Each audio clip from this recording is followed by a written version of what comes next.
Assalamualaikum warahmatullahi wabarakatuh. Perkenalkan, saya Jan Fadila dari kelompok 6 dan dua rekan saya yaitu Nabila Ananda Krisdamayanti dan Septiza Kurniakova. Kali ini kelompok 6 akan membahas mengenai kultur jaringan. Jadi, materi yang akan kita bahas pada perpoin kali ini ada 8 poin, yaitu yang pertama, pengertian kultur jaringan, yang kedua, tipe kultur jaringan, yang ketiga, tahapan dalam kultur jaringan, yang keempat, faktor-faktor yang mendukung keberhasilan kultur jaringan, yang kelima, pemanfaatan teknik kultur jaringan, yang keenam, perbedaan perbanyakan alami dengan kultur jaringan, yang ketujuh, yaitu kelebihan dan kekurangan kultur jaringan. Dan yang kedelapan, hal-hal yang mempengaruhi regenerasi pada kultur jaringan. Yang pertama, saya akan membahas mengenai pengertian kultur jaringan. Kultur jaringan tanaman adalah suatu teknik untuk menumbuhkan sel jaringan ataupun irisan organ tanaman di laboratorium pada suatu media buatan yang mengandung nutrisi yang aseptik untuk menjadi tanaman secara utuh. Kondisi steril merupakan suatu syarat mutlak keberhasilan pelaksanaan kultur jaringan, sehingga kondisi ini harus tetap dijaga selama proses kultur berlangsung. Walaupun hanya satu spora jamur atau hanya satu sel bakteri yang masuk ke media kultur, maka pekerjaan kultur akan gagal dan tidak akan dihasilkan tanaman baru. Kultur jaringan tanaman didasari oleh teori totipotensi sel atau selular topipotensi yang menyebutkan bahwa setiap sel tanaman memiliki kapasitas untuk beregenerasi membentuk tanaman secara utuh. Tipe kultur jaringan pertama yaitu kultur embrio. Kultur embrio memiliki kegunaan yaitu memperpendek siklus pemuliaan, yang kedua menghindari inkompatibilitas, dan kultur jaringan yang kedua yaitu kultur meristem yang digunakan untuk mengeliminasi patogen, mengkloning massal tanaman, mengoleksi plasma nutfah, dan yang terakhir yaitu kriopreservasi atau penyimpanan jangka panjang. Yang ketiga yaitu kultur kalus, di mana kultur kalus memiliki kegunaan yaitu mengkloning tanaman, menghasilkan varian-varian tanaman, mengeliminasi patogen, sumber protoplas, dan yang terakhir memproduksi metabolit sekunder. Kultur jaringan yang keempat yaitu kultur antar, yang memiliki kegunaan menghasilkan homozigot dan menginduksi mutasi. Yang terakhir yaitu kultur protoplas, yang memiliki kegunaan yaitu untuk hibridisasi somatik dan transformasi. Baiklah, di sini saya akan melanjutkan mengenai pembahasan tahapan-tahapan dalam kultur jaringan. Yang pertama itu ada pembuatan media. Media merupakan faktor terpenting dalam pelaksanaan kultur jaringan. Media yang digunakan biasanya mengandung bahan-bahan pendukung seperti agar, hormon, garam, mineral, vitamin, gula, dan zat-zat yang diperlukan tanaman untuk tumbuh dan berkembang. Selanjutnya yaitu inisiasi. Kontaminasi sering terjadi pada proses inisiasi. Hal ini disebabkan oleh beberapa faktor yaitu keadaan eksplan, aseptivitas pekerja, sterilisasi, dan alat dan bahan. Selanjutnya yaitu sterilisasi. Sterilisasi yang dimaksud dalam kegiatan ini adalah bahwa semua alat, bahan, kondisi laboratorium, eksplan, tempat inisiasi, dan pekerja harus dalam kondisi aseptis.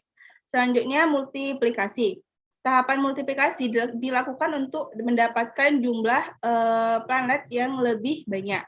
Selanjutnya yaitu ada pengakaran. Pengakaran adalah proses yang dilakukan pada tanaman yang bertujuan untuk membentuk akar pada tanaman yang dilakukan. Yang terakhir, aklimatisasi. Aklimatisasi adalah proses pemindahan planet dari botol kultur ke lapangan. Biasanya planet terlebih dahulu ditanam dalam polybag agar planet beradaptasi dengan lingkungan sebelum dipindahkan ke lapangan. Selanjutnya di sini faktor-faktor yang mendukung keberhasilan kultur jaringan. Yang pertama ada genotip tanaman. Salah satu faktor yang sangat mempengaruhi pertumbuhan dan morfogenesis eksplan dalam kultur in vitro adalah genotip tanaman asal eksplan diisolas. Yang kedua itu ada media kultur. Perbedaan komposisi media komposisi zat pengatur tumbuh dan jenis media yang digunakan akan sangat mempengaruhi pertumbuhan dan regenerasi eksplan yang dikulturkan. Selanjutnya itu ada lingkungan tumbuh.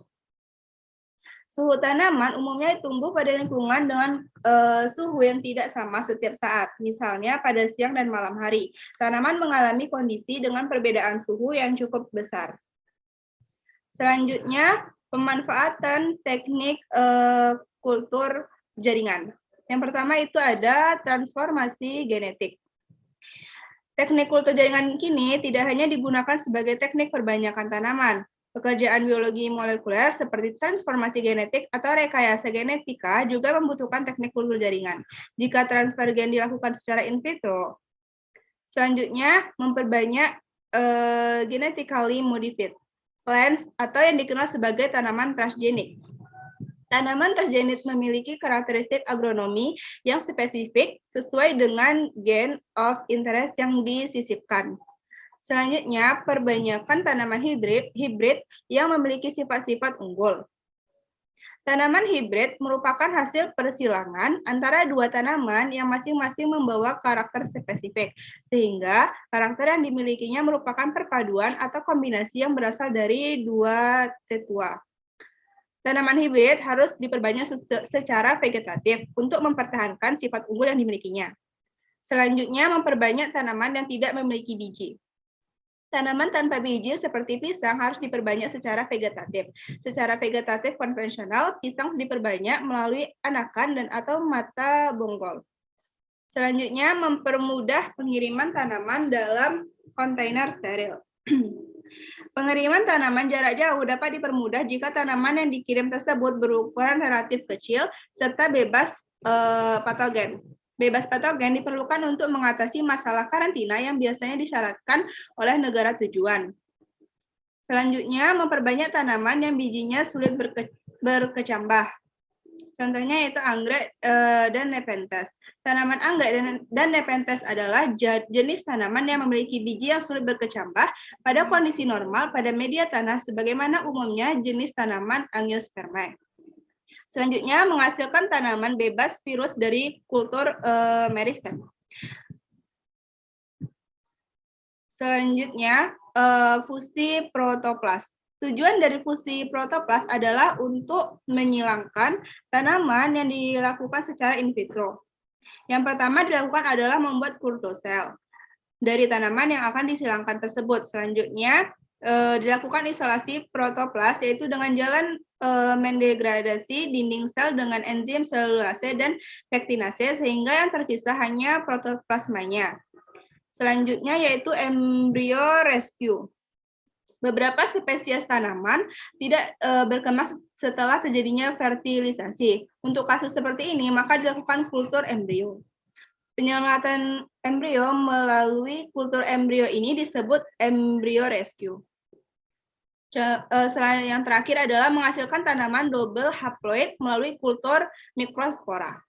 Dihasilkannya tanaman diplohaploid yang homozigot memiliki kultur mikrospora atau kultur antar memiliki arti yang sangat penting bagi bidang penulisan tanaman karena cara ini dapat mempersingkat waktu yang dibutuhkan pemulihan tanaman secara konvensional.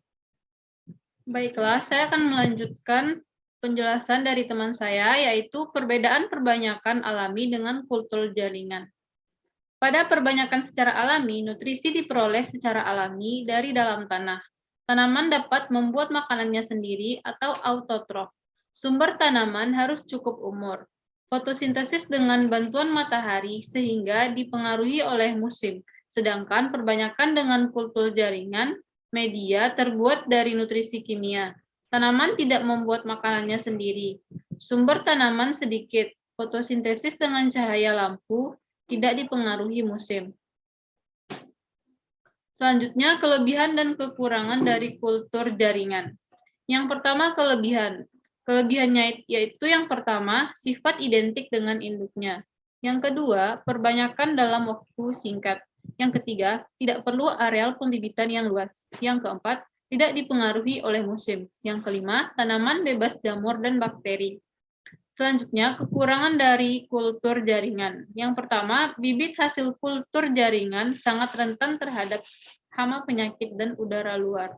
Yang kedua, bagi orang tertentu, cara kultur jaringan dinilai mahal dan sulit.